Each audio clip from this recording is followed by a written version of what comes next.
এই দোয়াটা শিখে নেন, ইনশাআল্লাহ আপনার জীবনের সমস্ত সংকট কেটে যাবে।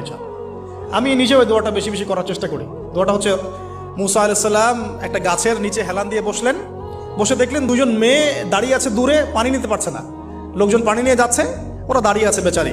মুসা আলাইহিস সালাম গিয়ে বললেন, কি সমস্যা আপনাদের? তারা বললেন যে আমাদের বাবা অনেক বৃদ্ধ মানুষ, আমরা পানি নিতে পারি না যতক্ষণ না আমাদের কম পানি নিয়ে চলে যায়। তো মুসা আলাইহিস সালাম একটু বললাম না, ফিজিক্যালি খুব স্ট্রং ছিলেন, থাকে না বডি বিল্ডার, সামনে গিয়ে কথা বলে সরো পানি দিতে দাও, তখন মানুষ একটু মূল্যায়ন করে না। তো মুসা আলাইহিস সালাম এভাবে পানি নিয়ে দিলেন এবং বাছুরদেরকে পানি পান করালেন, করিয়ে গাছের নিচে এসে বসে আছেন।